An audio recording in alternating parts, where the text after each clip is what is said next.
You just wasted 45 minutes of company time on a wheelchair. Do you think I pay you to run a charity?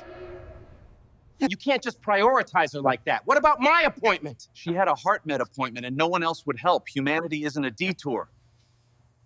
I don't care. Paying customers are waiting. Real work. Real money. I'll stay late, but I won't step over someone who needs help. You use my tools and parts for free. The right thing is making money.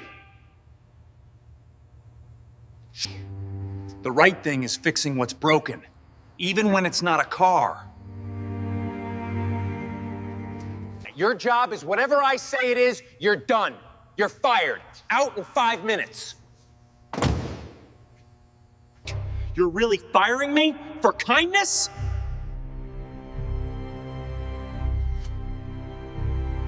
The lead man stepped forward, silver-haired, probably in his late 50s, imposing in both height and presence. He moved with absolute confidence, the kind that came from years of authority. He walked up the 3 concrete steps to Jake's small porch and knocked firmly on the door. Not aggressive, but powerful. The kind of knock that demanded attention. Jake and Rosa exchanged terrified glances. "Should we call the police?" Rosa whispered.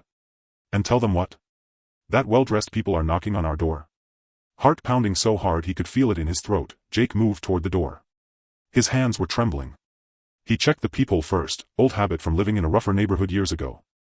The silver-haired man stood directly in front, his expression unreadable behind designer sunglasses. Jake took a breath and opened the door, leaving the security chain attached. "Yes?" His voice came out weaker than he intended. The man removed his sunglasses, revealing sharp, intelligent eyes that seemed to assess Jake in a single glance. "Jake Martinez?" the man asked. His voice was deep, authoritative, but not threatening. "Why yes?" Jake's throat was tight. The man's stern expression suddenly softened, transforming into something unexpected, a genuine smile. He extended his hand through the gap in the door. "I'm Robert Chen, head of security for the Chen Family Foundation." He paused, letting that sink in. "The woman you helped yesterday? The elderly lady with the wheelchair? That was Margaret Chen. She's our foundation director's mother." Jake's hand slowly reached for the chain, his confusion must have shown on his face. "Chen?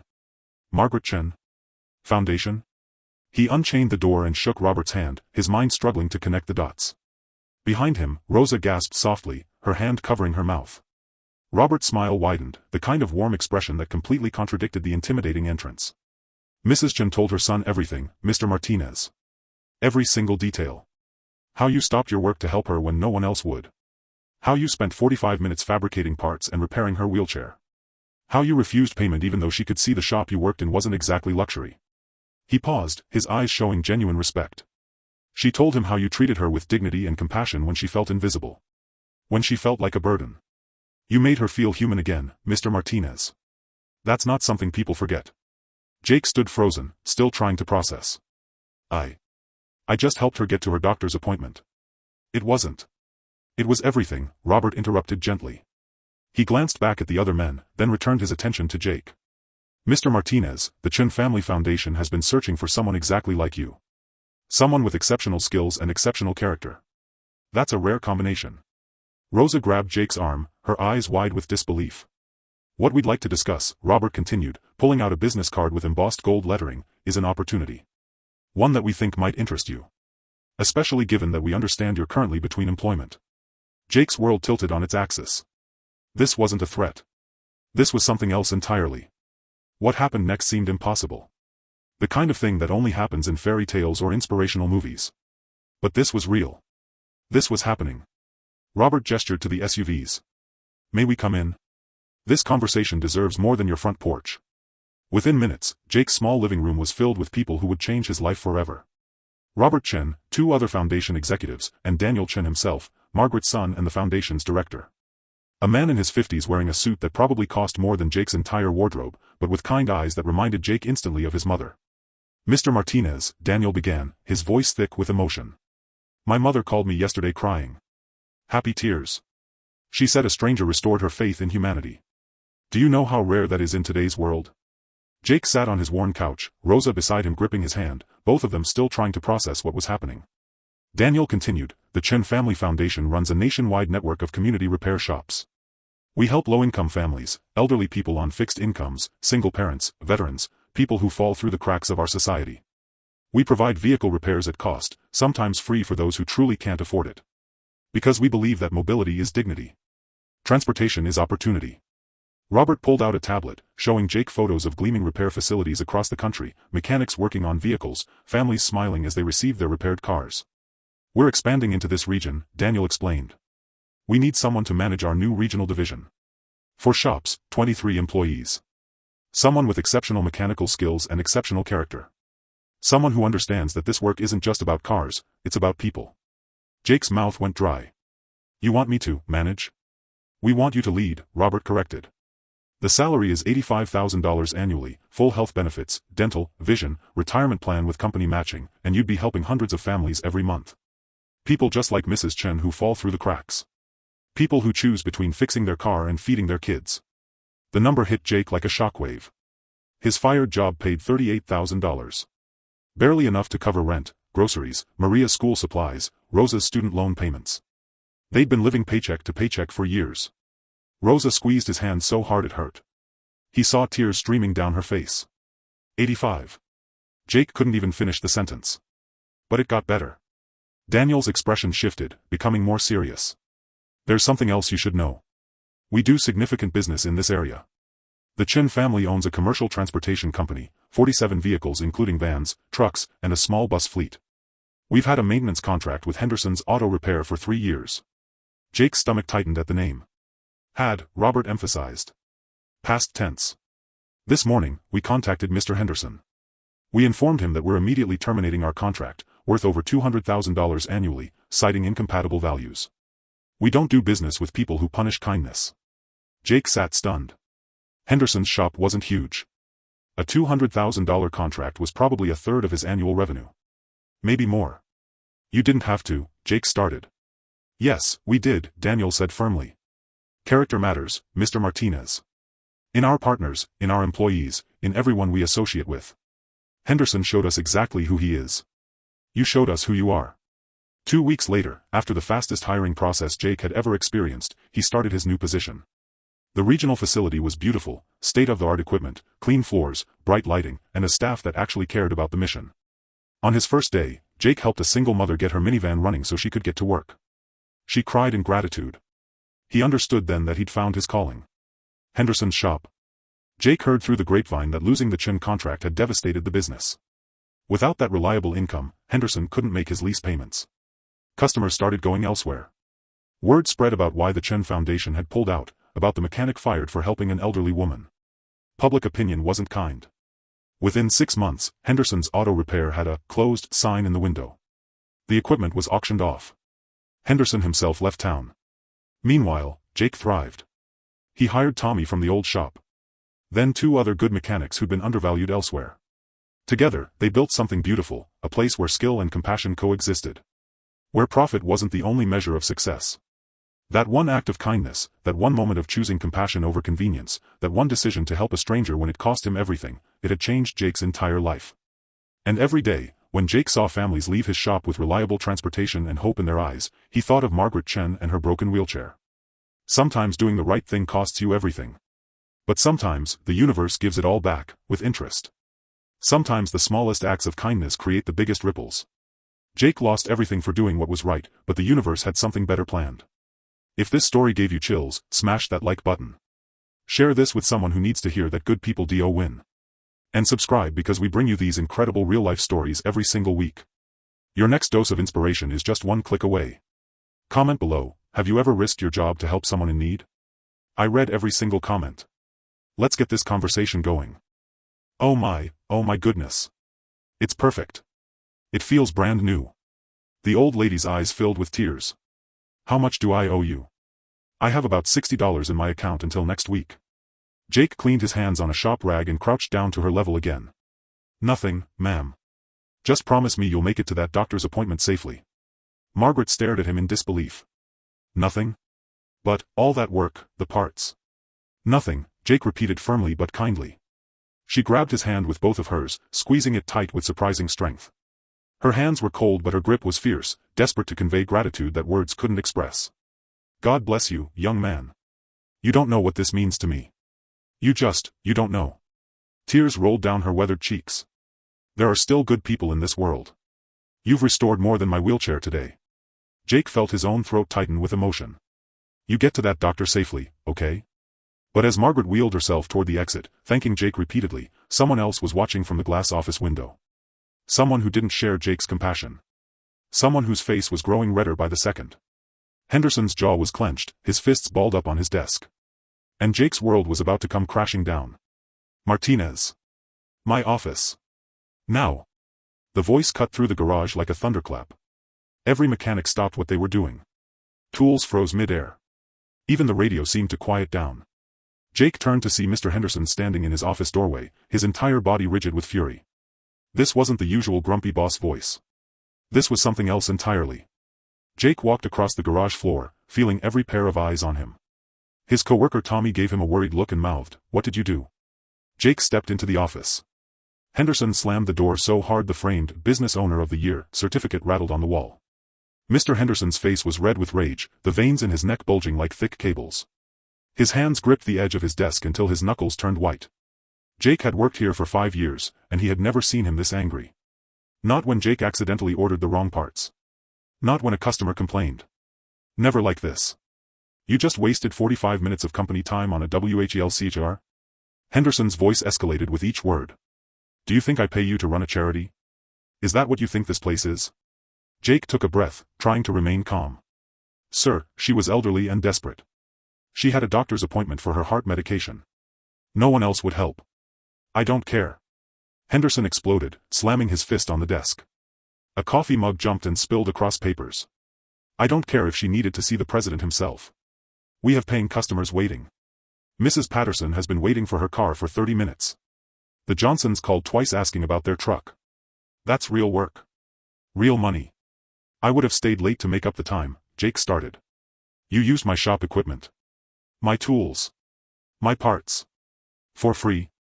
Henderson's face was now almost purple. Do you know what the profit margin is in this business? Every minute costs me money. Every bolt, every drop of oil, every second you're on the clock, that's my money you just gave away. Jake felt his own anger rising now, but he kept his voice steady. He stood his ground, shoulders squared. It was the right thing to do, sir. She's a human being who needed help. The right thing? Henderson laughed, but there was no humor in it, only cold, bitter sarcasm. The right thing? Let me tell you something, Martinez. The right thing is making money. The right thing is serving paying customers. The right thing is doing your job. My job is being a mechanic, and I fixed something that was broken, Jake shot back. Your job is whatever I say it is. Henderson roared. And I say you're done. You're fired. Get your stuff and get out of my shop. Now. I want you gone in 5 minutes. The words hit Jake like a physical blow. His stomach dropped, his chest tightened. 5 years of loyalty. 5 years of arriving early and staying late. 5 years of solving problems that kept this business running. 5 years of training newer mechanics and making Henderson look good. Gone. Just for helping someone in need. You're really firing me? For this?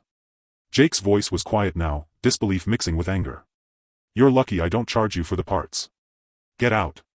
Jake walked out of that office with his head held high, even though his hands were trembling.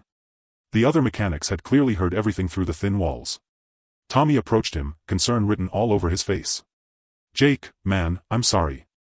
It's fine, Jake said, though his voice cracked slightly. He walked to his locker, the metal door creaking open. 5 years of his life in this small space. Photos of his daughter Maria's first day of school taped inside. His backup work boots. His personalized tools, the wrench set his wife Rosa had saved for months to buy him for Christmas. His hands shook with anger and disbelief as he shoved everything into a cardboard box. The other guys tried to say goodbye, but Jake couldn't find words. If he spoke, he might break down or punch something. As he drove home in his beat-up Ford pickup, one thought consumed him, playing on repeat like a broken record. How am I going to pay rent? It's due in 6 days. How do I tell my family? Rosa is going to be devastated. Maria needs new shoes for school. We have $847 in savings. That's it. How long will that last? What if I can't find another job? What did I do? No, I did the right thing. Didn't I? The thoughts spiraled, each one darker than the last. That night, Jake barely slept. He lay in bed next to Rosa, staring at the ceiling fan rotating slowly in the darkness. Every time he closed his eyes, he saw Henderson's rage-filled face, heard Margaret's grateful tears, felt the weight of unemployment crushing his chest. At 3 a.m., he was still awake. At 5 a.m., he gave up trying. At 7 a.m., he heard the vehicles pull up outside. And everything changed. Morning sunlight crept through the thin curtains of Jake's bedroom, casting long shadows across the rumpled sheets. He'd finally drifted into an uneasy sleep around 6 a.m., his mind exhausted from hours of worry and planning. Then Jake heard it. Car doors slamming. Heavy, synchronized thuds. Multiple vehicles. Not the normal neighborhood sounds of people leaving for work. This was different. Deliberate. Coordinated. Rosa stirred beside him. Jake? What's that noise? His heart already racing, Jake slipped out of bed and moved toward the front window. He carefully pulled back the edge of the curtain, peeking outside at the quiet suburban street where they'd lived for 3 years. His blood ran cold. 3 black SUVs, massive, gleaming vehicles with tinted windows, were parked across his driveway, blocking it completely. They looked government-issued, or worse. The kind of vehicles you see in news reports about federal raids. 6 men in expensive suits stood in formation on his front lawn. Not police uniforms. Designer suits. Dark sunglasses despite the early morning hour. They stood with the kind of posture that screamed military or security training, hands clasped in front of them, shoulders back, alert. This looked like something from a movie. A very bad movie. Jake, who is that? Rosa was at his shoulder now, her voice tight with fear. I don't know, Jake whispered, his mouth suddenly dry. His mind raced, spiraling through possibilities. What did I do? Is this about Henderson? Did he report me for something? Theft of parts? Did I break some law by fixing that wheelchair? Am I in danger? Is my family in danger? 8-year-old Maria appeared in the hallway, rubbing her eyes. Daddy? Why are there big cars outside? Go back to your room, sweetheart, Rosa said quickly, her protective mother instinct kicking in. Everything's fine. But everything was clearly not fine. 3 blacked-out SUVs. 6 men in suits. All standing in front of his house at 7 a.m. Jake's hands trembled as he peeked through the curtains. Just 24 hours ago, he was fired for doing something kind. Now, armed men were at his doorstep. What he did next would change everything. Jake Martinez wiped the grease off his hands, staring at the broken-down sedan on the lift. Another regular Tuesday at Henderson's Auto Repair. The familiar smell of motor oil and brake fluid filled his lungs, a scent that had become as natural to him as breathing. For 5 years, he'd been the best mechanic in this shop, maybe in the whole town. Customers specifically requested him by name. They'd wait days extra just to have Jake work on their vehicles because they knew the job would be done right. Mr. Henderson never admitted it, but everyone knew Jake was the backbone of this business. While the boss sat in his glass office counting money and barking orders, Jake was under the hoods, solving problems that other mechanics couldn't figure out. He could diagnose an engine issue just by listening to it run. His hands moved like a surgeon's, precise, confident, skilled. Jake. Customer out front, his boss barked from the office, not even looking up from his computer screen. Jake sighed, setting down his torque wrench. He was right in the middle of a transmission rebuild for the Peterson family. They needed their minivan back by tomorrow for a family trip. But Henderson didn't care about things like that. A customer was money walking through the door, and money always came first. Wiping his hands on his already stained work uniform, Jake pushed through the door that separated the garage from the waiting area. The bell above the door chimed softly. That's when he saw her. A frail woman, probably in her 80s, was struggling to wheel herself through the front entrance. Her thin arms shook with effort as she tried to navigate the slight lip at the doorway. Her wheelchair was making horrible grinding sounds, metal scraping against metal with each painful rotation. One wheel was completely jammed, forcing her to push twice as hard just to move a few inches. Jake immediately moved forward to hold the door, but she was already inside, breathing heavily from the exertion. Thank you, dear, she said, her voice trembling, whether from exhaustion or emotion, Jake couldn't tell. Up close, he could see the deep lines in her face, the way her hands gripped the wheelchair wheels with desperate determination. Her clothes were neat but worn, the kind of carefully maintained wardrobe that spoke of pride despite limited means. A small, faded purse sat in her lap. Please, she said, looking up at Jake with watery blue eyes that held both hope and desperation. I know this is a car shop, but nobody else could help me. I've called 3 medical supply stores, they all said it would take a week to get someone out to look at it. I tried the pharmacy, the hospital, they all sent me away. Her voice cracked slightly.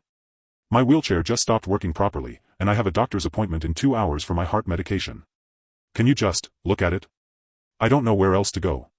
Jake's heart sank. This woman needed help now. Not tomorrow. Not next week. Right now. He could see the shame in her eyes, the embarrassment of having to beg for help in an auto repair shop because the systems that were supposed to care for her had failed. How many doors had she knocked on before coming here? How many people had turned her away? Behind him, Jake heard Henderson's chair squeak. His boss was watching through the office window. Jake knew that look. It was the same look Henderson gave when someone asked about payment plans or seemed like they might not have money. The look that said, "Not worth my time." But Jake wasn't Henderson. He crouched down beside the wheelchair, meeting the old woman at eye level, and gave her the warmest, most reassuring smile he could manage. "Of course, ma'am. Let me see what I can do. What's your name?" "Margaret," she said, her eyes glistening with grateful tears. "Margaret Chen. Well, Ms. Margaret, I'm Jake. And we're going to get you to that doctor's appointment on time. I promise." Jake carefully examined the wheelchair, tilting it back slightly to get a better look at the undercarriage. The right wheel assembly was completely seized up, rust and debris had locked the bearings solid. Worse, the brake mechanism had snapped clean through, a crucial safety feature that stopped the chair from rolling on inclines. This wasn't a 5-minute fix, but it wasn't impossible either. He'd seen worse problems on vehicles and brought them back to life. Margaret watched him nervously, her fingers fidgeting with the clasp of her purse. "How much will this cost?" the old lady asked, her voice barely above a whisper, clutching her purse tighter against her chest. Jake saw her hands shaking. He recognized that look immediately. It was the same expression he'd seen on his own mother's face years ago, when she had to choose between paying for medication or keeping the electricity on. The look of someone doing mental math in their head, calculating what they could sacrifice. The look of someone choosing between fixing their wheelchair and buying groceries. Between mobility and meals. He glanced at the worn fabric of her coat, the dated style that suggested it had been carefully preserved for decades. The scuffed shoes. The purse that had been repaired multiple times with different thread colors. This woman was living on a fixed income, probably Social Security that barely covered rent and medicine. Jake made his decision in that instant. "Give me 30 minutes, Jake said with a warm smile, the kind that reached his eyes and carried genuine reassurance. Relief washed over Margaret's face, though anxiety still lingered. She hadn't asked about cost again, probably too afraid of the answer. Jake carefully wheeled her chair into the garage, helping Margaret to a comfortable plastic chair near the workbench where she could sit safely. He brought her a bottle of cold water and made sure she was stable before turning his attention to the wheelchair. "You just rest, Ms. Margaret. I've got this." He flipped the wheelchair upside down on his workbench, the same surface where he'd rebuilt countless carburetors and alternators. His trained eyes assessed every component. The left wheel needed cleaning and oil. The right wheel needed a complete bearing replacement. And that brake mechanism? That needed to be fabricated from scratch.